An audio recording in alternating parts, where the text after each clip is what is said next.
बहुत जल्द हम आपके लिए लेके आने वाले हैं एक जबरदस्त मस्ती भरा पावर पैक्ड शो जिसको होस्ट करेंगे हम। ये हैं आपकी होस्ट, आपकी खुशियों की डॉक्टर, आपके स्वस्थ और मस्त रहने का जरिया, आपकी काउंसलर काबिल सेडानी। और ये है केतन सिंह। बस इतना ही।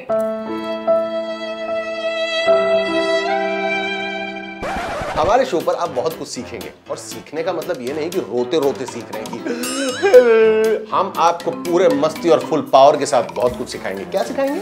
कम्युनिकेशन स्किल्स, उद्यमी बनना, सोशल स्किल्स, बिजनेस के लिए फंडिंग कैसे लाना, नए नए बड़े बड़े आइडियाज, एंटरप्रेन्योरशिप और बहुत कुछ। और अगर आपको लगता है उद्यमी क्षेत्र सिर्फ लड़कों के लिए है, जी नहीं, ये क्षेत्र महिलाओं के लिए भी उतना ही पावरफुल है और हम चाहेंगे कि महिलाएं भी बढ़ चढ़कर इसका हिस्सा बने। तो हमारे शो का नाम है द युवा उद्यमी कौशल शो। देखना ना भूलिए। बिल्कुल नहीं।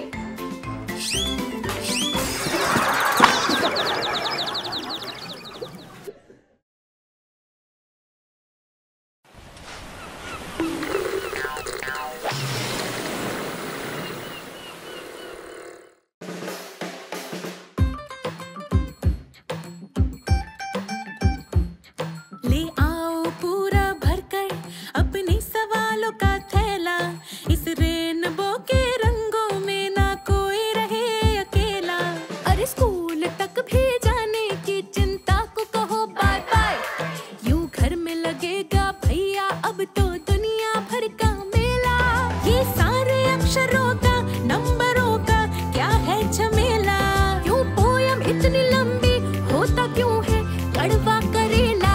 अपनी कहानी जो जी चाहे वो लिखे, ओहो स्कूल टीवी से अब समझे और सीखे। सपनों के बादल में उड़ जाए, नॉलेज के जंगल में खो जाए। सपनों के बादल में उड़ जाए।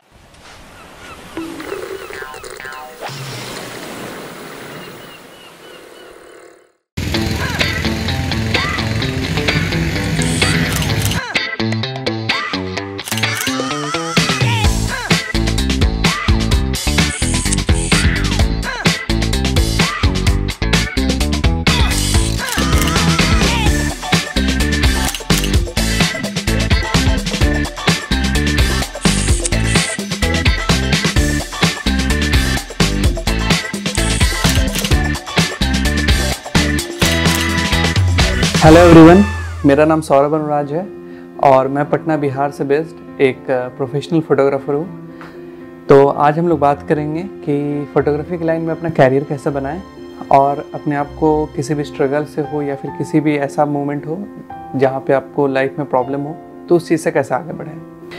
मेरा पढ़ाई लिखाई जो था वो बिहार से ही हुआ है सारा कुछ, और मेरे मॉम डैड दोनों PhD होल्डर्स हैं। मेरे पापा कॉलेज में प्रिंसिपल भी रह चुके हैं, तो हमेशा वो लोग चाहते थे कि मैं पढ़ाई की लाइन में कुछ करूं।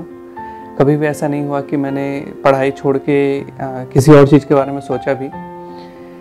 तो शौक़ तो मुझे बचपन से ही था फोटोग्राफी का, जो छोटा वाला रील वाला कैमरा आता है तभी से, लेकिन वो मिलता नहीं था यूज़ करने के लिए, क्योंकि एक बार क्लिक होने के बाद वो रील ख़त्म हो जाता है। इसी वजह से वो आज तक कभी मिला नहीं, लेकिन मैंने फिर भी कुछ फ़ोटोज़ लिया था उस वक्त। मेरा जो फोटोग्राफी का पहला जर्नी है वो VIT वेल्लोर से स्टार्ट हुआ। कॉलेज में एक फेस्ट था, उसमें सोने निगम आने वाले थे, तो मैंने घर में काफ़ी फोर्स किया। काफ़ी बोलने के बाद मुझे एक छोटा वाला कैमरा मिला। बोला गया कि ठीक है फ़ोटोग्राफी करना है करो, थोड़ा बहुत करना, लेकिन पढ़ाई लिखाई पे ध्यान ज़्यादा देना। लेकिन कैमरा मिलने के बाद उसके बाद तो लाइक कभी पता भी नहीं चला उसके बाद मैंने पढ़ाई कब की। और ऐसा हुआ कि ज़्यादातर मेरा जो टाइम रहता था वो फोटोग्राफी में ही बीतता था। इतना इन्वॉल्व हो गया था फोटोग्राफी में कि मुझे ये तक नहीं पता होता था कि एग्ज़ाम्स हैं, मतलब इतना ज़्यादा।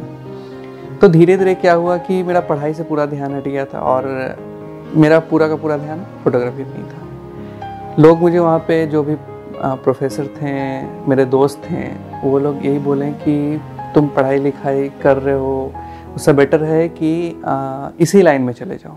तुम्हारे लिए बेटर होगा, फ्यूचर से लेके सारा कुछ। हिम्मत तो नहीं था, पेरेंट्स नहीं अलाउ करते हैं। उसी वक्त मूवी आई थी 3 इडियट्स। बस वहाँ से इंस्पिरेशन मिल गया कि जो भी करना चाहिए, जैसा भी करना चाहिए, अपने पैशन को ज़रूर फॉलो करना चाहिए। तो फाइनली मैंने डिसाइड किया कि चलो अगर इस लाइन में अगर जाना ही है तो घर पे रहने से तो कुछ नहीं होगा। काफ़ी मेहनत करने के बाद, बोलने के बाद मुझे मौका मिला कि ठीक है तुम दिल्ली जा सकते हो। दिल्ली जाके मैंने अपना फ़ोटोग्राफी के लिए वहाँ पे कोचिंग वगैरह, क्लासेस वगैरह सोचा कि ज्वाइन करूँगा। वहाँ जाने के बाद पता चला कि फ़ोटोग्राफी क्लासेस ये सब जो है काफ़ी ज़्यादा महंगे थे। तो अब तो मुझे पेरेंट्स का उस लाइन में सपोर्ट मिलने से रहा था। तो मैंने डिसाइड किया कि चलो ठीक है, जो भी हो मुझे एडिटिंग सीखना है। पैसे जो भी सेव करना है, सेविंग के थ्रू जो भी पैसे रखने हैं उसके थ्रू मुझे एडिटिंग सीखना है। साथ ही साथ ये था कि फ़ोटोग्राफी जो है मैं खुद से सीखूं, खुद से ही प्रैक्टिस करूं। उस वक्त ना यूट्यूब था, ना ही इतना ऐसा इंटरनेट का फैसिलिटीज़ था, तो काफ़ी मेहनत करना पड़ा मुझे कैमरा का कंट्रोल्स वगैरह ये सारा कुछ सीखने के लिए। मुझे अभी भी याद है कि घर से मुझे 5000 पर मंथ मिलता था कि उतने में 1 महीना चलाना है। 5000 में से 2500 मुझे रेंट देना होता था। 2500 में खाना पीना रहना, बाकी सारा कुछ करना होता था। तो उस टाइम तो काफ़ी ज़्यादा स्ट्रगल था, काफ़ी ज़्यादा स्ट्रगल। इवन अभी भी याद है मुझे कि मुझे लोटस टेम्पल का एक फ़ोटो लेना था, लेकिन 1 साल तक हम ले नहीं पाए थे, क्योंकि क्या हुआ था कि उस चीज़ के लिए अभी तक मैंने पैसे नहीं सेव किए थे। जो भी पैसा मैं सेव करता था वो वहाँ तक जाने के लिए, मेट्रो के लिए सफिशिएंट नहीं होता था। तो एक बार मैं जब गया भी था तो पता चला आज लोटस टेम्पल बंद है। लेकिन क्या हुआ कि मैंने बाउंड्री के बाहर से एक फ़ोटो क्लिक किया और अपने फेसबुक पे पोस्ट किया। वहाँ से वो फ़ोटो सोनी वालों ने उठाया एंड उन्होंने अपने पेज पे पब्लिश किया था। तो एक अलग मोटिवेशन मिला कि चलो मैंने फ्रंट से फ़ोटो नहीं लिया, किसी और एंगल से फ़ोटो लिया है, लेकिन ये किसी और को अच्छा लग रहा है और ये एक सोनी इंडिया पे पब्लिश होना मेरे लिए बहुत बड़ी बात थी। तो वहाँ से मुझे एक मोटिवेशन मिला। दोस्त लोग भी थे मोटिवेट करने के लिए। धीरे धीरे वही मैंने फ़ोटोग्राफी स्टार्ट किया, अपना जर्नी वगैरह जो भी था वो स्टार्ट किया। लोगों से मिला, अपना काम दिखाया उनको, अपना काम सोशल मीडिया पर पब्लिश करना स्टार्ट किया। तो मुझे एक बार चांस मिला दिल्ली सीजी एनिमेशन अवार्ड में फ़ोटोज़ क्लिक करने का। तो वहाँ जो मुझे चांस मिला, उस वक्त बहुत सारे और मतलब कॉलेज में स्टूडेंट्स थे जहाँ पे लोग एडिटिंग का क्लास वगैरह सीखते थे। उनके पास DSLR था, लेकिन मुझे ये चांस मिला था तो मेरे लिए बहुत बड़ा एक रिस्पॉन्सिबिलिटी था ये कि मुझे अच्छा फ़ोटोज़ क्लिक करना है। तो उस वक्त इमरान हाशमी और ईशा गुप्ता आए थे अपने जन्नत 2 मूवी के प्रमोशन के लिए। बस मैंने उनका फ़ोटोज़ क्लिक किया, पोस्ट किया और सडनली क्या हुआ कि ईशा गुप्ता ने और इमरान हाशमी ने वो फ़ोटो अपने सोशल मीडिया पर पब्लिश किया विथ माय फ़ोटो क्रेडिट। तो उस समय के लिए ये मेरे लिए बहुत बड़ी बात थी, बहुत ही बड़ी बात। ऐसा लगा कि नहीं, मैं कुछ कर रहा हूँ और एक मोटिवेशन मिलते चला गया उसके बाद कि ठीक है, मैं जो भी कर रहा हूँ शायद लोगों को ये चीज़ पसंद आ रहा है। और मुझे करने में काफ़ी मज़ा आ रहा था। सबसे बड़ा बात था कि मुझे करने में काफ़ी मज़ा आ रहा था, क्योंकि ये मेरा पैशन था। कहीं से भी मुझे नहीं लगता था कि कुछ भी मैं उस लाइन में कर रहा हूँ तो वो मेरा काम है, वो मेरा पैशन लग रहा था। तो एक अलग ही फील होता था अगर मैं फ़ोटोग्राफी लाइन में कुछ भी करता था। रात को 1 बजे निकल जाओ, 2 बजे निकल जाओ, सुबह को 5 बजे वापस आओ, तो एक अलग ही पैशन था। तो रात भर बाहर बिताना, नए नए लोगों से मिलना, अननोन लोगों से बातें करना, उनके फ़ोटोज़ लेना, उनको दिखाना, उनको स्माइल करवाना, तो ये एक अलग मोटिवेशन देता था ये सारा कुछ। धीरे धीरे वहीं से क्या हुआ कि मुझे थोड़ा ऐसा लगता था कि बिहार में इस लाइन में ज़्यादा कुछ है नहीं। जब भी बिहार में वेडिंग्स होता था या फिर फैशन फ़ोटोग्राफी का बात होता था या फिर कुछ भी और, तो लोग बाहर से फ़ोटोग्राफ़र लेके जाते थे। तो मेरा ये पहला मोटो था कि जो भी रहूं, जो भी करना है मुझे, वो बिहार में रह के करना है। सो फाइनली मैंने डिसाइड किया 1.5 साल वहाँ पे एडिटिंग वगैरह का कोर्स करने के बाद कि मुझे बिहार जाना है। और जो भी पैसे मैंने वहाँ कमाए थे थोड़े बहुत, उससे मैंने सेविंग करके मैंने एक DSLR लिया। और जब DSLR लिया तो उससे काम करने का एक मज़ा ही अलग होता था, क्योंकि वो अपने पैसा का था। मैंने 21 के एज से घर से पैसा लेना बंद कर दिया, तो पेरेंट्स को भी लगा कि चलो ठीक है, ये जो भी कर रहा है अच्छा कर रहा है। उसके बाद बिहार शिफ्ट होने के बाद यहाँ धीरे धीरे मुझे वेडिंग्स का काम मिलने लगा। यहाँ पे मैंने काम किया, लोगों से बातें की, अपने फ्रेंड्स और फैमिली जो भी थे उनके यहाँ मैंने बहुत कम में काम किया था। एक बार मेरा इंटरव्यू जब मेरे पेरेंट्स ने लाइव देखा दूरदर्शन पे, तो उनको भी ये चीज़ फाइनली वो फील हो गया कि ये जो भी कर रहा है अच्छा कर रहा है। वो खुशी अलग ही था, उनके चेहरे पे वो खुशी अलग था। जब उसके बाद मैं उनसे मिलने गया था, उसके बाद मेरे पेरेंट्स ने कभी मुझको इस चीज़ के लिए नहीं रोका। पहले वो लोग सोचते थे कि क्या कर रहा है क्या नहीं कर रहा है, बिकॉज वो लोग खुद PhD होल्डर्स हैं, हमेशा चाहते रहे थे कि मैं भी जो भी करूँ पढ़ाई के लाइन में करूँ। फोटोग्राफी को उतना ज़्यादा उस समय अप्रिशिएट नहीं किया जाता था, लेकिन ये सब होने के बाद, धीरे धीरे ये होने के बाद उनको लगा कि नहीं, चाहे जो हो जाए ये अच्छा कर रहा है। फिर वहीं से करते करते मेरा जो ड्रीम था, एक ड्रीम था कि जैसे लोग बाहर से बुला के लाते थे बिहार में फोटोग्राफर्स को, मेरा ड्रीम था कि लोग मुझे बाहर बुला के ले जाए। तो 2015 में मुझे चांस मिला, मैंने काफ़ी सारा डेस्टिनेशन वेडिंग्स कवर किया बाहर जाके। तो वो मेरे लिए काफ़ी बड़ा जो ड्रीम था वो पूरा हुआ। और धीरे धीरे ऐसा हो गया कि कैनबरा ने मुझे इंडिया के टॉप 20 वेडिंग फोटोग्राफर्स में भी फीचर कर दिया। तो लाइक बिहार से आने वाला ऐसा मैं पहला फोटोग्राफर भी था। इवन मेरा फ़ोटो एक बार MSN के होम पेज पे रहा, इमोशन कैटेगरी में नंबर 1 पे रहा वेडिंग का एक फ़ोटो। तो काफ़ी सारा उसके बाद जो जर्नी था वो बढ़ते ही चला गया। उसके बाद कहीं भी मैं रुका नहीं। 2019 में आके मुझे times man of the year का अवार्ड मिला। तो ये मेरे लिए लाइफ का सबसे बड़ा अचीवमेंट में से एक था कि पंकज त्रिपाठी से एक अवार्ड लेना। अगर हम लोग किसी भी चीज़ को, अगर हमारा पैशन है, अगर फोटोग्राफी हो या फिर आर्ट में कोई भी फील्ड हो आपके लिए, कोई अगर अच्छा स्केच करता है, कोई अच्छा सिंगर है, कोई अच्छा म्यूजिशियन है, तो कभी भी कितना भी प्रॉब्लम आए उस चीज़ में, कभी भी छोड़ना नहीं चाहिए। बहुत लोग होते हैं कि गिव अप कर देते हैं।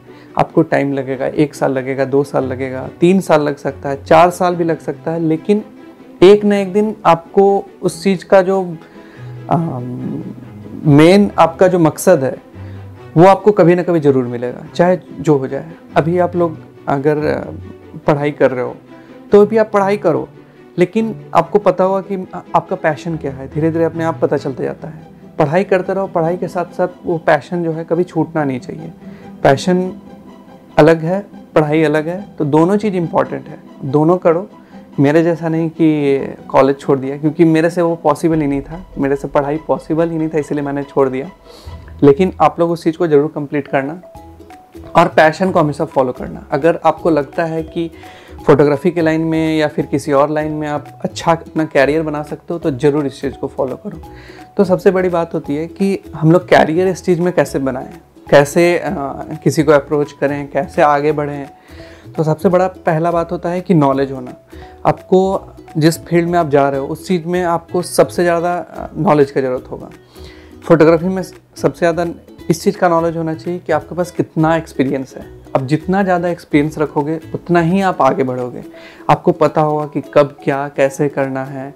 आप अपने माइंड में एक विज़न बना सकते हो कि हम जो तस्वीर लेने जा रहे हैं वो कैसा रहेगा। पहले ही से अगर डिसाइडेड होगा ये चीज़, तो आप अच्छा फ़ोटोज़ वगैरह ले सकते हो। तो एक्सपीरियंस होना लाइफ में बहुत ज़रूरी है। तो सबसे पहला चीज़ आपको एक्सपीरियंस रखना होगा। उसके बाद होता है कि एक अपना ग्रुप बनाओ, जिसमें आप लोग जो फोटोग्राफी करते हो, आपके जो दोस्त लोग हैं और भी जो साथ में कुछ लोग अननोन भी मिलेंगे आपको, एक ग्रुप बनाओ। उसमें फ़ोटोग्राफी एक दूसरे से शेयर करो कि ये फ़ोटो मैंने लिया है, इम्प्रूवमेंट वगैरह। तो वहाँ से क्या होगा कि आपका नॉलेज बढ़ेगा कि आपको सामने वाले का सजेशन, फीडबैक, ये सारा कुछ आपको वहाँ से आगे लेके जाएगा। इसके बाद आता है सोशल मीडिया का ज़माना है ये, तो अपना काम सोशल मीडिया पे अपलोड करो। वहाँ पे भी काफ़ी सारे अपॉर्चुनिटीज़ मिलते हैं। लाइक कि किसी को काम अगर आपका पसंद आता है तो वहाँ पे वो लोग आपसे अप्रोच कर सकते हैं, वहाँ से आपको काम मिल सकता है। मुझे भी काफ़ी सारा काम जो है अपने इंस्टाग्राम के थ्रू या फिर फेसबुक के थ्रू मिलता है। तो वहाँ वो एक बहुत अच्छा प्लेटफॉर्म है, वहाँ पे जाके भी आप अपना काम वगैरह अपलोड कर सकते हो, वहाँ से आपको अपॉर्चुनिटीज़ मिल सकता है। तो सोशल मीडिया भी है जहाँ पे आप अपना काम शेयर करो। आपका जो इंस्पिरेशन है, लाइक हर किसी का एक इंस्पिरेशन होता है। लाइक मेरे लिए आदित्य वेंकटेश है, तो मैं हमेशा उनको फॉलो करता हूँ, वो कैसे फ़ोटोज़ लेते हैं, कैसे क्या करते हैं। तो आपका भी कोई ना कोई इंस्पिरेशन होगा आगे चल के। तो और अभी से ही डिसाइड कर लो कि फ्यूचर में आपको क्या करना है। जो पहले से डिसाइडेड होगा ना, तो आपको कहीं ना कहीं वो अपॉर्चुनिटीज़ जल्दी मिलते चला जाएगा। अगर आप लाइफ में कंफ्यूज रहोगे या फिर आप ये सोचते रह जाओगे कि आपको क्या करना है क्या नहीं करना है, तो कहीं ना कहीं आपका टाइम जो है वो ख़राब होते चला जाता है। तो अभी से ही आप 11th में हो, 12th में हो या आगे हो, जब भी हो, आप अभी से डिसाइड करते चले जाओ कि आपको पढ़ाई के लाइन में जाना है, आर्ट लाइन में जाना है, किसी और लाइन में जाना है। अगर आप एक्टर हो तो एक्टिंग लाइन में जा सकते हो। तो हर एक फील्ड में अपॉर्चुनिटीज़ बहुत ज़्यादा है। फोटोग्राफी की फील्ड में आज इतने ज़्यादा अपॉर्चुनिटीज़ हैं कि हर फील्ड में कहीं भी आप जाओगे, फ़ोटोज़ हर फील्ड में चाहिए होता है। प्रॉपर एडिटिंग हो, प्रॉपर फोटोग्राफी हो, सिनेमेटोग्राफी हो, वीडियो एडिटिंग हो या फिर डायरेक्शन हो या जो भी काम हो, ठीक है। आज इतना ज़्यादा काम है इस चीज़ में, अपॉर्चुनिटीज़ इतना ज़्यादा है हर फील्ड में। आप जहाँ भी जाओगे, एक अगर बिल्डिंग बन रहा है तो वहाँ का भी फ़ोटोज़ चाहिए, एक अगर प्रोडक्ट बन रहा है तो वहाँ का भी फ़ोटोज़ चाहिए, वेडिंग हो रहा है तो वहाँ फ़ोटोज़ चाहिए, फैशन का पोर्टफोलियो बनाने से लेके हर पोस्टर डिज़ाइनिंग तक फ़ोटोज़ हर जगह है। इसका कोई लिमिट नहीं है। आप कहीं भी नज़र घुमाओगे आपको फ़ोटोज़ दिखेगा। तो आप जितना ज़्यादा इन सब चीज़ों में इन्वॉल्व होगे, जितना ज़्यादा अपना विजन बनाते चले जाओगे, आगे का अपना फ्यूचर डिसाइड कर लोगे कि हाँ मुझे ये करना है, उतना ही ज़्यादा अभी से आप अपने अंदर का स्किल जो है वो डेवलप करते चले जाओगे। और बहुत से लोग हैं जो मुझे आज ये पूछते हैं कि फ़ोटोग्राफी में टिप्स वगैरह, ट्रिक्स वगैरह कुछ। तो इसमें इतना कुछ किया जा सकता है, इतना सारा टिप्स है, ट्रिक्स है कि उसका तो कोई लिमिट नहीं है। तो एक सबसे बड़ा एक बात है कि अगर आप किसी भी फील्ड में जाते हैं, फोटोग्राफी के फील्ड में हो या फिर किसी भी फील्ड में हो, तो एक बात हमेशा याद रखना कि आपके आसपास का जितना भी कुछ है, हर चीज़ एक इंस्पिरेशन है। आपके आसपास जितने भी लोग हैं वो हर कोई इंस्पिरेशन है। कभी भी लाइफ में किसी से जेलस नहीं होना चाहिए। जेलस होने से क्या होता है कि आप चाहोगे कि उस इंसान को आप डाउन करो एंड देन ऊपर बढ़ो। आप उस चीज़ से कभी आगे नहीं बढ़ सकते हो। आप चाहोगे कि वो इंसान गिरे और आप वहाँ उस लेवल तक जाओ, देन आप आगे बढ़ो। लेकिन इंस्पिरेशन मानने से क्या होगा कि आप हर किसी के साथ साथ सीखते रहोगे, आगे बढ़ते चले जाओगे। तो इम्पॉर्टेंट ये है कि कभी भी आप अपने आप को ये मत सोचना है कि उसके पास कैमरा अच्छा है तो वो अच्छा फ़ोटो ले सकता है। आप हमेशा ये चीज़ जान लो कि आपका जो विज़न होगा, जो आपका थॉट है, वही आपका हेल्प करेगा। आप अपने अंदर कितना अच्छा इमेज बना सकते हो फ़ोटो लेने के पहले, वो आपको हेल्प करेगा। तो कभी भी ये मत सोचना कि आप किसी से कम हो। आप अपने पहले की तस्वीरों को देखो जो आपने पहले क्लिक किया है, और उससे आप इम्प्रूव करो कि इसको और बेटर कैसे किया जा सकता है। अगर आप देखते हो कि मैंने इस पीछे की इन तस्वीरों में ये गलतियाँ की हैं, ट्राई करो कि आगे जब वो फ़ोटोज़ लो तो वो गलती ना हो। स्टार्टिंग में क्या होता है कि आप 8-10 फ़ोटोज़ लेते हो एक सब्जेक्ट पे, उसमें से आप बेस्ट चूज़ करते हो। 2-3 फ़ोटोज़ पहले चूज़ किया, देन फिर एक चूज़ किया, उसको आप सेलेक्ट करते हो। धीरे धीरे जब आपके अंदर में खुद से ही कंपटीशन होगा तो क्या होगा कि आपको पहले से पता होगा कि हाँ ये फ़ोटो मैंने लास्ट टाइम लिया था तो इससे बेटर ये फ्रेम था, तो अपने आप वहाँ पे इम्प्रूव होते चला जाएगा। पीछे की तस्वीरों को आप जितना देखोगे आपको पता चलेगा कि लास्ट टाइम मैंने क्या गलतियाँ की थी। तो कंपटीशन सिर्फ और सिर्फ खुद से करना है, किसी और से कंपटीशन करने के चक्कर में नहीं रहना है।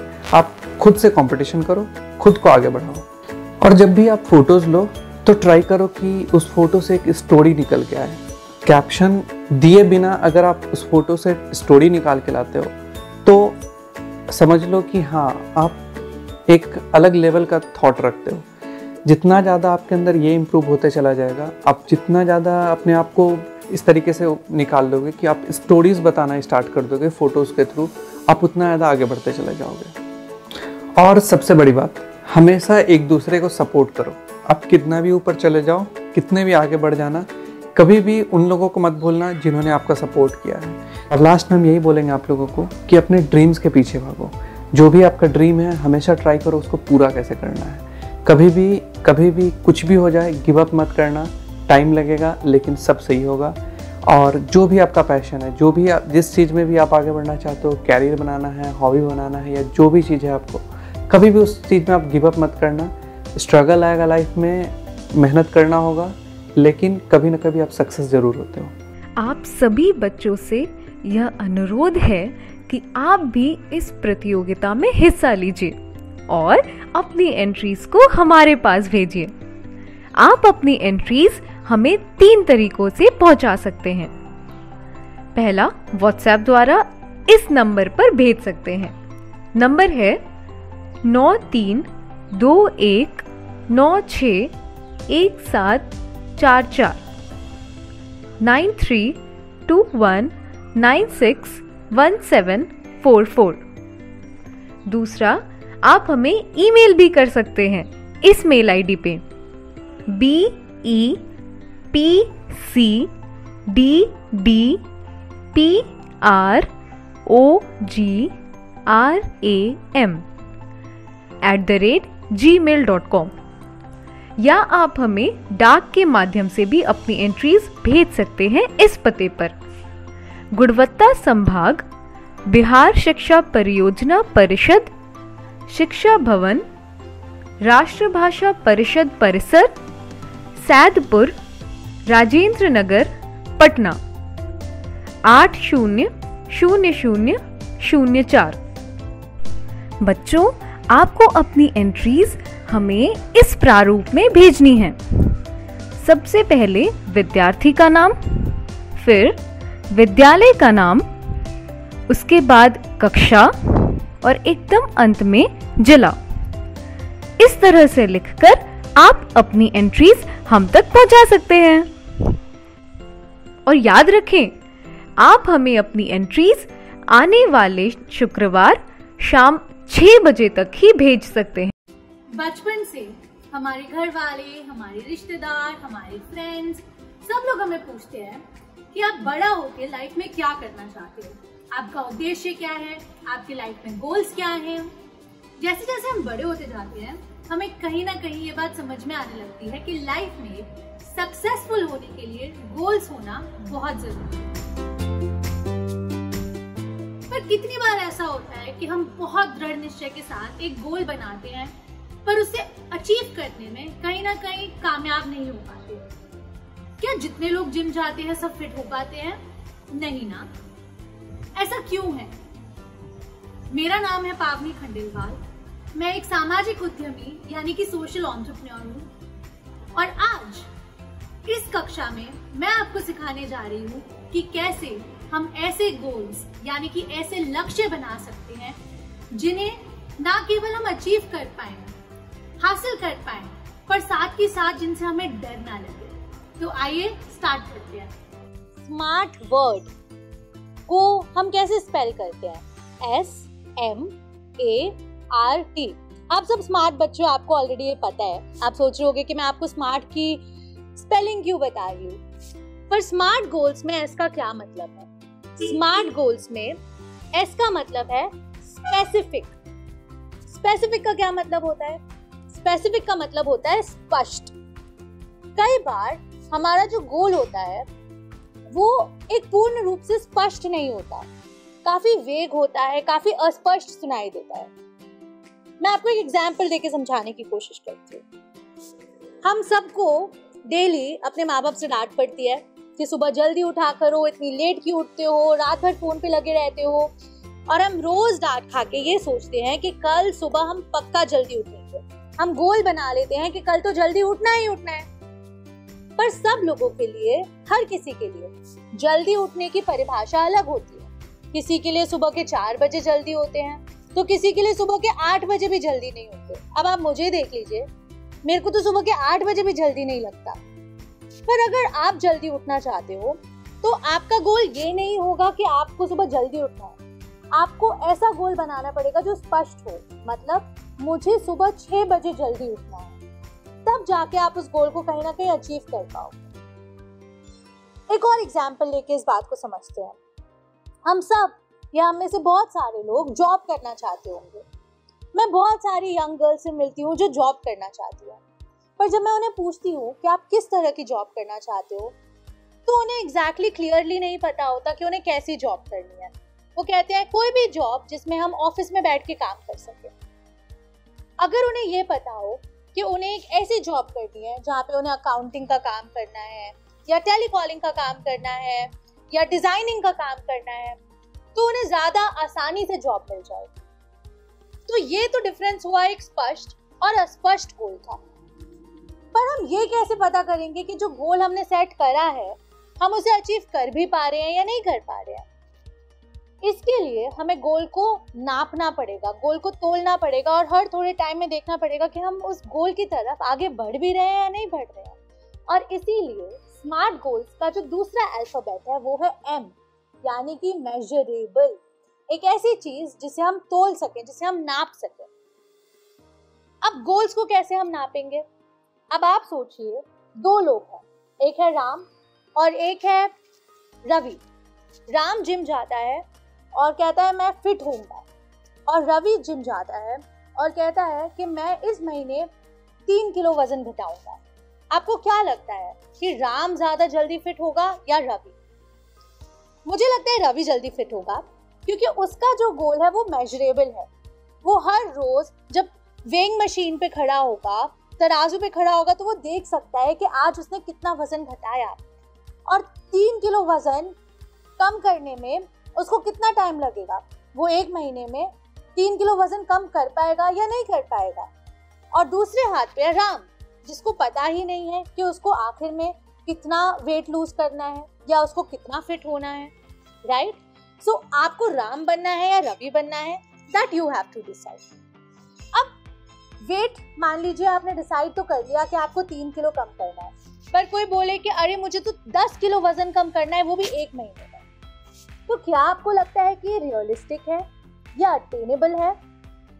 शायद नहीं। कई बार हम ऐसे गोल सेट करते हैं जिन्हें अटेन करना ऑलमोस्ट नेक्स्ट टू इम्पॉसिबल होता है सुपर ह्यूमंस के लिए भी।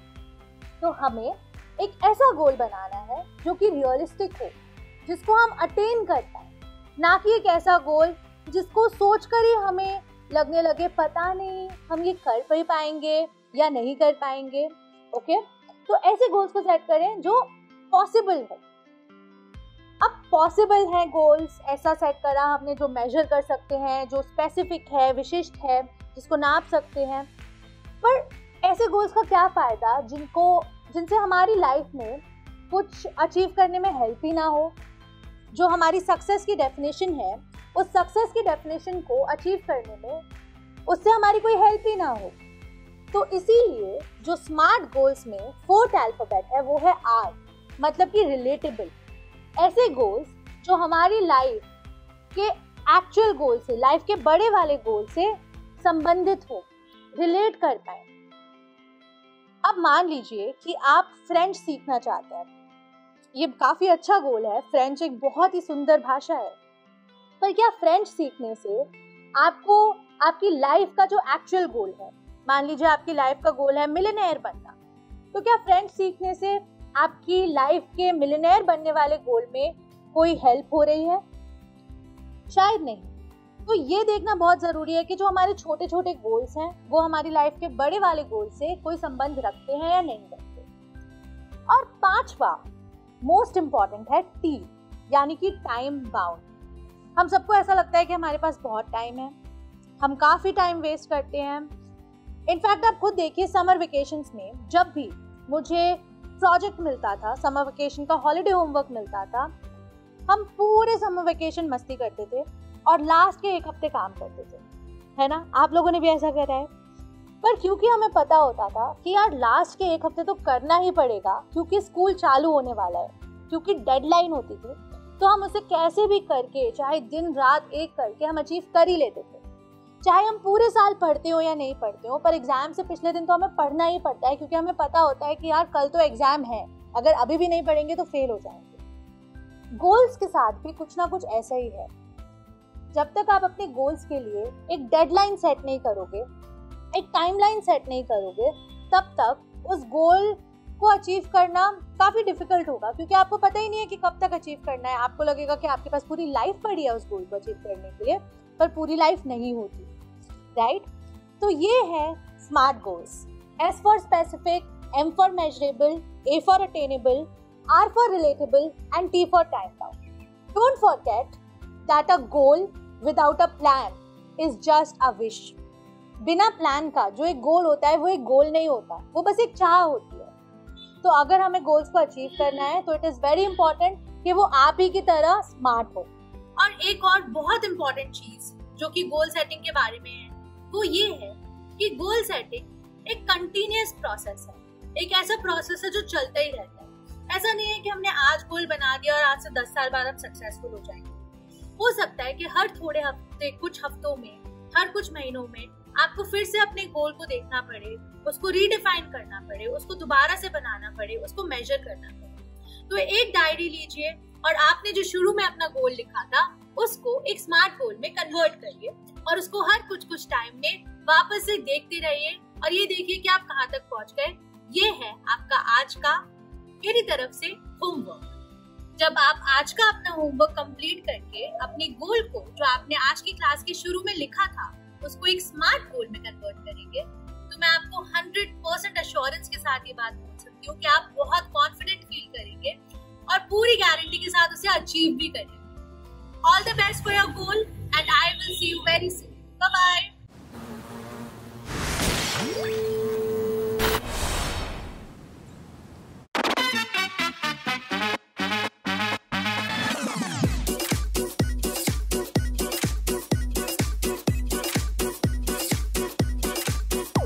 बहुत जल्द हम आपके लिए लेके आने वाले हैं एक जबरदस्त मस्ती भरा पावर पैक्ड शो जिसको होस्ट करेंगे हम।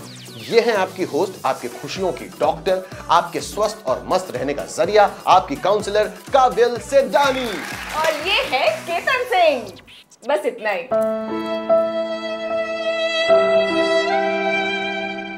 हमारे शो पर आप बहुत कुछ सीखेंगे और सीखने का मतलब ये नहीं कि रोते रोते सीख रहे हैं कि हम आपको पूरे मस्ती और फुल पावर के साथ बहुत कुछ सिखाएंगे। क्या सिखाएंगे?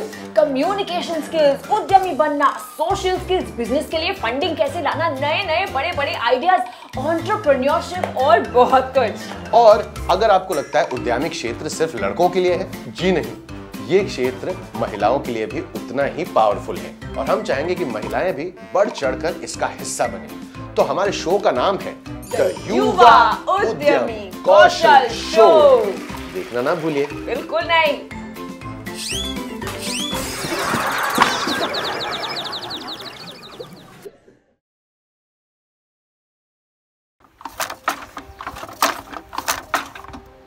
नमस्ते, मेरा नाम दिनेश है और हम गुजरात कच्छ भुज में वीविंग और डाइंग का काम ट्रेडिशनली करते आ रहे हैं। आज हम नेचुरल इंडिगो जो एक फर्मेंटिंग प्रोसेस है वो कैसे डाइंग होता है और उसका प्रोसेस क्या है वो देखेंगे और समझेंगे। यहाँ वूल और कॉटन के ऊपर ज़्यादातर डाइंग हो रहा है। सिर्फ अभी लास्ट 20 साल में डाइंग हो रहा है लेकिन वो बहुत ही कम है।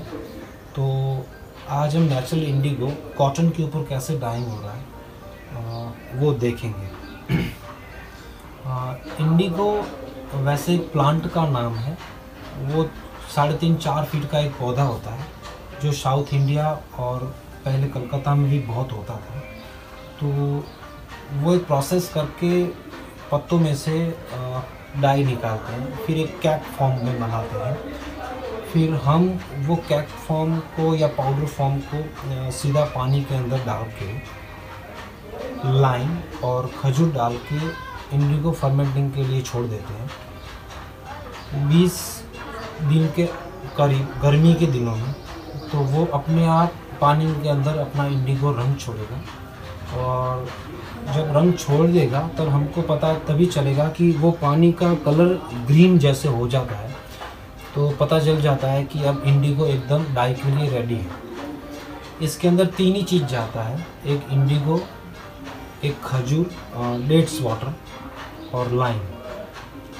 जो लाइम है वो पीएच कंट्रोल के लिए है। मैक्सिमम हम 10 से 11, 9, 10, 11। कॉटन के लिए 10 भी लेते हैं तो भी चलता है। अगर वूल डाइंग है तो हम 9 पीएच लेते हैं।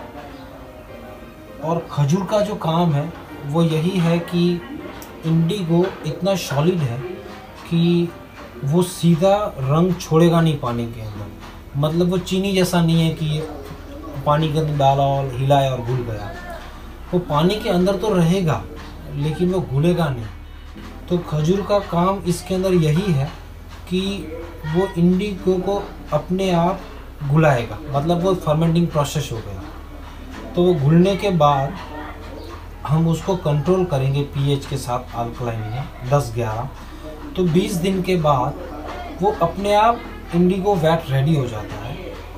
तो फिर रेडी हो जाने के बाद फिर हम सीधा यार्न को डाई कर पाते हैं। जैसे आज हम अभी ये वैट रेडी है, हमारे पास अभी 11 वैट है। एक वैट में 200 लीटर का पानी है, तो हम उसके हिसाब से इंडिगो 1 केजी के हिसाब से डालते हैं 200 लीटर में।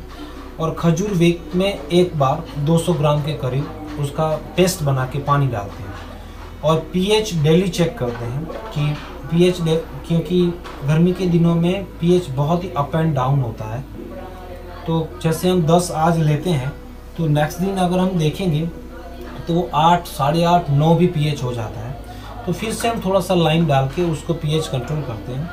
मतलब इसको डेली देखना है, डेली देख के उसको पीएच देखना है। और वीक में एक बार खजूर का पानी डालना है कि वो इंडिगो जितना भी नीचे है वो धीरे धीरे खजूर के पानी के साथ घुलता है, मतलब मिलता रहे और अपना रंग छोड़ता रहे। तो आज हम यार्न डाई कॉटन के ऊपर नेचुरल इंडिगो कैसे हो रहा है वो सीधा यार्न दें। ये यहाँ का लोकल ऑर्गेनिक कॉटन है और ये यहाँ ही ग्रो होता है और यहाँ ही स्पिनिंग होता है। तो आज हम देखते हैं ये डाई कैसे होता है। ये अभी नेचुरल वाइट फॉर्म में है, तो हम देखेंगे कि ये ब्लू हो जाएगा।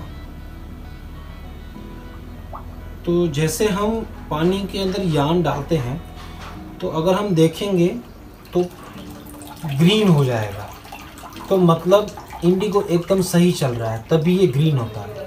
वरना अगर फर्मेंटिंग नहीं हो रहा है या फर्मेंटेशन स्लो है या हमने उसको अच्छी तरह केयर नहीं किया है तो पानी ब्लू ही होता है, वो ग्रीन नहीं होता। और ये हमने ज़मीन के अंदर लगाया है। वैसे अगर गर्मी है हम बाहर भी, ज़मीन के बाहर भी रख सकते हैं। जैसे बकेट है, अगर 20 लीटर का है, अगर वो बच्चे कोई सीखना चाहते हैं तो वो इजीली सीख पाएंगे और कर भी पाएंगे। ये इतना मुश्किल जैसा है नहीं, क्योंकि ये सिर्फ प्रैक्टिकल है और थोड़ा सा समझ में आ जाएगा तो हम ये आराम से कर सकते हैं। और किसी बच्चे को सीखना भी है या ज़्यादा समझना है तो बच्चा सीधा क्वेश्चन भी कर सकते हैं और हमसे सीधा पूछ भी सकते हैं। उनको जो इसमें मटेरियल यूज़ होता है, इंडिगो या लाइम या खजूर, वो उनको बाज़ार से भी मिल जाएगा। अगर नहीं मिल रहा है तो हमको भी पूछेंगे तो हम भी उनको दे सकते हैं। हमारा मेन काम वीविंग का ज़्यादा है, बुनाई का। तो बुनाई जैसे डेली होता है, डाइंग डेली नहीं होता, क्योंकि वीक में 1-2 बार अगर डाई हो गया तो फिर वो वीक में यार्न चलता रहता है। एक वीक के लिए अगर 2 दिन भी डाई करेंगे तो वो इनफ है।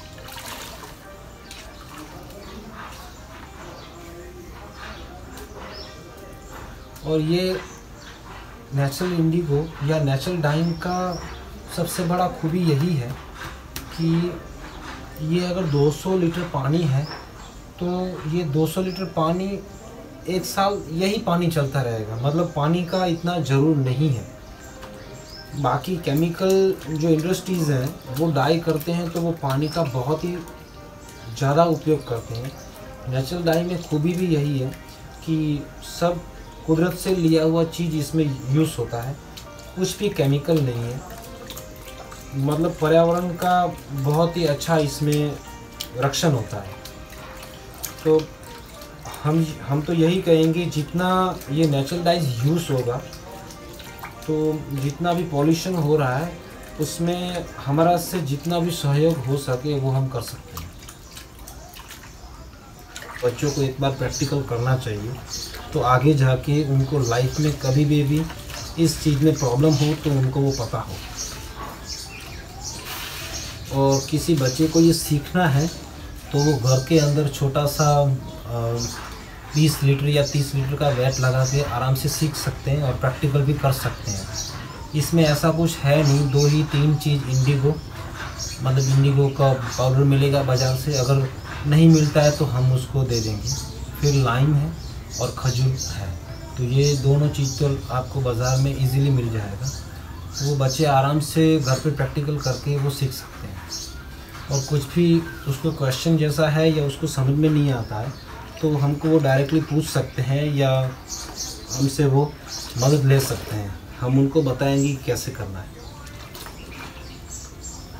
और ये एक्टिविटी करने जैसा है क्योंकि क्राफ्ट के साथ साथ एक नॉलेज जो हम बोलेंगे, क्योंकि ये साइंस का ही सब्जेक्ट है कि फर्मेंटिंग हो रहा है, इसमें अल्कलाइन का पानी रखना है, तो ये चीज़ें ऐसी हैं कि बच्चों को एकदम जादू जैसा ही लगेगा।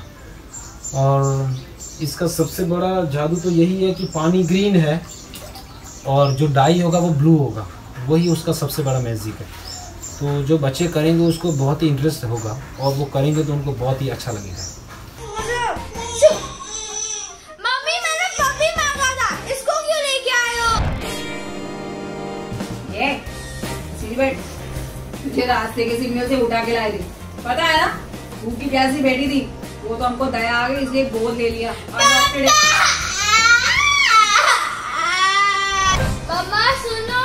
हाँ दीदी को बोले इंस्टाग्राम पे अपने बॉयफ्रेंड के साथ चैट करी, काम कुछ करनी चाहिए, फेल हो जाएगी। पापा इसको बोलो मेरी चुगली नहीं करे वरना वॉशिंग मशीन में डाल दूंगी। क्या कलर मेरा अडॉप्टेड मैं कंप्लेंट कर दूंगी, मैं कंप्लेंट कर दूंगी। किससे क्यों ना? मम्मा ये देखो मार रही है, मम्मा। मैं मार रही हूँ। क्या आपके पास भी है ऐसा कोई इरिटेटिंग भाई या बहन जिनके साथ आपका रिश्ता कॉम्प्लिकेटेड भी हो, उनसे प्यार भी है लेकिन मानेंगे नहीं, गुस्सा बहुत है, चिढ़ भी है, कभी कभी लगता है घर से बाहर फेंक दे, लेकिन ना उनके साथ रह सकते ना उनके बिना।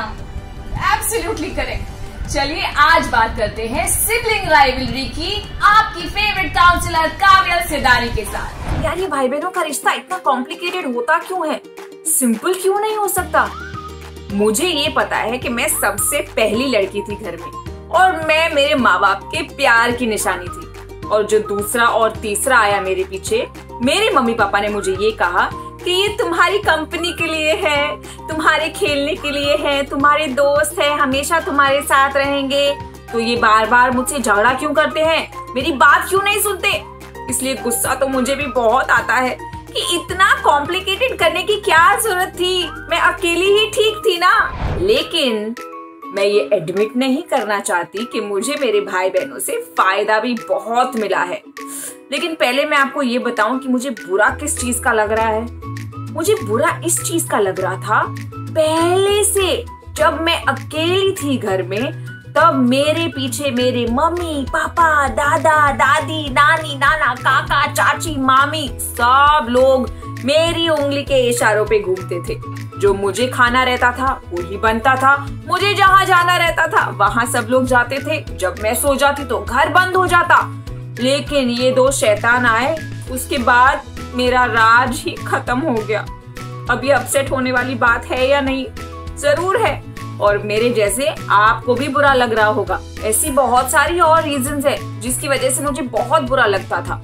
एक तो ये कि जब दूसरे और तीसरे बच्चे आए तब मुझे सडनली बोल दिया गया कि अब तुम बड़ी हो, अब तुम उनका ध्यान रखो, अब तुम मस्ती नहीं कर सकती, तुम जैसा करोगे वैसा ये लोग तुमको देख के करेंगे। अरे वो लोग गड़बड़ करें उसमें मैं क्या करूं?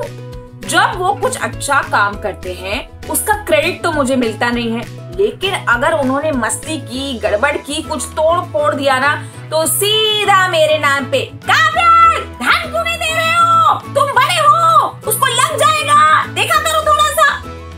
मेरी क्या गलती, मुझे क्यों बोल रहे हो? ऐसा लग रहा था जैसे रातों रात मैं घर की रानी में से बड़ी बहन बन गई। और बड़ी बहन बनने में ना इतना कोई मजा नहीं है, छोटों का सिर्फ ध्यान ही रखना पड़ता है। उन्होंने कुछ गड़बड़ की तो डांट मुझे खानी पड़ती थी। लेकिन मैंने आपको ये नहीं बताया कि मुझे फायदे क्या हुए भाई बहनों के।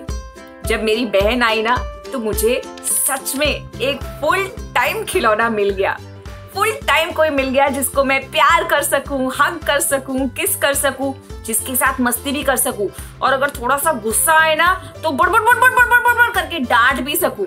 मैं जितना भी बड़बड़ बड़बड़ करती थी ना उसको कुछ समझ में नहीं आता था, वो फिर भी हंसती रहती थी मेरे सामने। फिर वो बड़ी हो गई तो वो भी अलग सा बड़बड़ करने लगी, वो अलग चीज है। लेकिन मेरे भाई बहनों के आते से ही मैंने बहुत सारी चीजें सीखी। मैंने ये सीखा कि दुनिया के जो बाहर लोग हैं उनसे कैसे बर्ताव करना है, नए फ्रेंड्स कैसे बनाने हैं, छोटे बच्चों के जैसे मजा कैसे लेना है हर चीज का। उनका कंसंट्रेशन और फोकस इतना ज्यादा था कि उनसे कंपटीशन करते करते करते करते मेरी पढ़ाई भी फर्स्ट क्लास हो गई। उनके साथ खेलने में, रात को भूतों की स्टोरी सुनाने में बहुत मजा आता था। अब मैं याद करती हूँ कि अब हम सब बड़े हो गए हैं, छोटे थे तो कितना मजा आता था। छोटे छोटे घर रहते थे, सोने के लिए इतनी ही जगह रहती थी, लेकिन एक दूसरे के ऊपर टांग पे टांग चढ़ा के बहुत मस्त से सोते थे हम लोग। आप भी ऐसे ही सोते होंगे ना अपने घर पे, आपके भाई बहनों को ऐसे कडल करके, हग करके। बहुत मजा है ये भाई बहन के रिश्ते में। लेकिन कुछ गलत फहमियां इस रिश्ते को खट्टा कर देती हैं, और वो गलत फहमियां ये हैं कि जब भाई और बहन झगड़ा करते हैं तो माँ बाप अक्सर आ जाते हैं झगड़े को सुलझाने। फिर वो लोग बोलते हैं तुम ऐसा मत करो, तुमने ये गलत किया, तुमने वो सही किया, तुमने क्यों परेशान किया इसको उसको। हम समझ बैठते हैं कि हमारे माँ बाप किसी एक की तरफदारी कर रहे हैं। नहीं, वो किसी की तरफदारी नहीं कर रहे हैं। हमारे माँ बाप दोनों या तीनों बच्चों को बहुत ज्यादा प्यार करते हैं। उन्हें तो बस ये चाहिए कि हम सेफ रहें, सुरक्षित रहें, इतना झगड़ा ना कर ले कि किसी की आंख फूट जाए या कान में लग जाए, वो तो प्रॉब्लम हो जाएगा ना। इसलिए हमको शांत रखने के लिए वो भी जब हड़बड़ा जाते हैं, कभी कभी उनको समझ में नहीं आता कि क्या बोलना चाहिए, क्या नहीं बोलना चाहिए। इस गलतफहमी को अगर हम जिंदगी भर पकड़ के बैठेंगे ना अपने नजदीक, तो हम भाई बहनों से पूरी तरह से प्यार नहीं कर पाएंगे, उस रिश्ते को पूरी तरह से एंजॉय नहीं कर पाएंगे। इन तरफदारियों वाले जो किस्से हैं आपके दिमाग में, लेकिन मम्मी ने ये किया था, लेकिन पापा ने वो किया था, उसको जाने दीजिए कचरे के डब्बे में। पुराना हो गया, अब उसको जरूरत नहीं है आपके साथ लगा के रखने की। फिर ये भी एक बहुत बड़ी गलतफहमी हो जाती है कि जब हमारे माँ बाप हमें कहते हैं कि तुम्हारी बड़ी बहन से सीखो, वो ये कितना अच्छा कर रही है, या तुम्हारे छोटे भाई से सीखो, वो ये कितनी नम्रता से बात करता है। इसका मतलब ये नहीं है कि वो हमको नकार रहे हैं और किसी और को ज्यादा बढ़ावा दे रहे हैं। इसका मतलब ये नहीं है कि वो हमें एक्सेप्ट नहीं करते या हमें प्यार नहीं करते। इसका मतलब सिर्फ ये है कि उनको वो चाहिए कि हम हमारे सबसे बेहतर पर्सनालिटी या सबसे बेहतर वर्जन बन जाएं। तो अगर किसी और के पास कुछ अच्छा सीखने को है तो हम क्यों ना अपनाएं उसे। दोनों हाथों से अपनाइए, आप अपने भाई बहनों से बहुत कुछ सीख पाएंगे। हाँ, एक चीज का बहुत ध्यान रखिएगा कि हाथ मत उठाइएगा अपने भाई बहनों पे जब आपको एक दूसरे से लड़ना हो। आप एक दूसरे को बहुत फनी से शब्द कह के बुला सकते हैं, जैसे भिंडी, टिंडा, करेला, कॉकरोच, मक्खी, ये सब अलाउड है।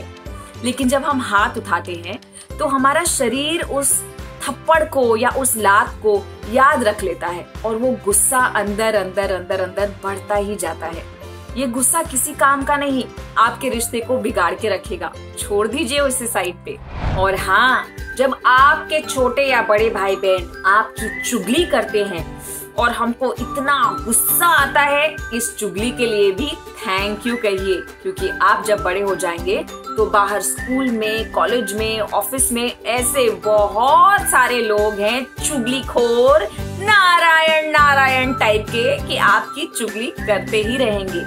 तो आपके भाई बहन आपको एक्चुअली ट्यूशन दे रहे हैं कि कोई आपकी चुगली करे तो आपको क्या करना चाहिए? हंसी मजाक में उड़ा दो, उनकी भी चुगली करो और जाने दो। और हाँ, भाई बहनों के जैसा रिश्ता जिसमें खट्टाई भी है, मीठा भी है, नमकीन भी है, तीखा भी है, ऐसा रिश्ता कहीं और नहीं। जो आपके दोस्त अभी हैं, वो शायद कल आपके साथ ना रहे, शायद आप अपने मम्मी पापा के साथ भी ना रहें, कहीं और चले जाएं पढ़ने को। आपके आगे जाके हस्बैंड, वाइफ, बच्चे ये सब आएंगे, लेकिन वो जिंदगी के किसी और दौर पे आएंगे। आपके भाई बहन ही हैं जो शुरू से आपके साथ रहेंगे आपकी लाइफ के एंड तक, और वो आपके बेस्ट फ्रेंड्स भी हैं। आप आपस में चाहे जितना भी झगड़ा कर लें, कोई और तीसरा आने दीजिए और आपको 2 गाली देने दीजिए, फिर देखिए क्या होता है। आपके सारे भाई बहन इकट्ठा होके आपको प्रोटेक्ट करेंगे। तो अपने भाई बहनों के रिश्ते को फॉर ग्रांटेड मत लीजिएगा, सस्ते में या हल्के में मत लीजिएगा। ये बहुत ज्यादा मजबूत रिश्ता है, इसको पूरे प्यार से और पूरी शिद्दत से निभाएं। इसके जैसा मजबूत और कुछ भी नहीं।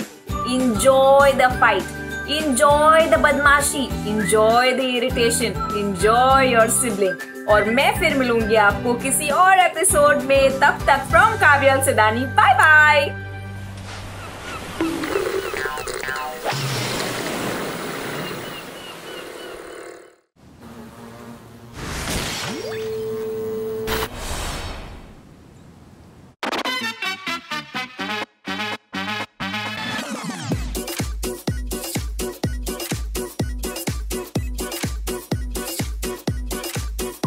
बहुत जल्द हम आपके लिए लेके आने वाले हैं एक जबरदस्त मस्ती भरा पावर पैक्ड शो, जिसको होस्ट करेंगे हम।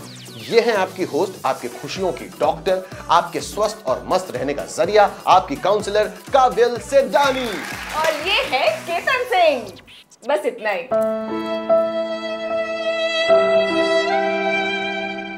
हमारे शो पर आप बहुत कुछ सीखेंगे, और सीखने का मतलब ये नहीं कि रोते रोते सीख रहे हैं कि हम आपको पूरे मस्ती और फुल पावर के साथ बहुत कुछ सिखाएंगे। क्या सिखाएंगे? कम्युनिकेशन स्किल्स, उद्यमी बनना, सोशल स्किल्स, बिजनेस के लिए फंडिंग कैसे लाना, नए नए बड़े बड़े आइडियाज, एंटरप्रेन्योरशिप और बहुत कुछ। और अगर आपको लगता है उद्यमिक क्षेत्र सिर्फ लड़कों के लिए है, जी नहीं, ये क्षेत्र महिलाओं के लिए भी उतना ही पावरफुल है, और हम चाहेंगे कि महिलाएं भी बढ़ चढ़कर इसका हिस्सा बने। तो हमारे शो का नाम है द युवा उद्यमी कौशल शो।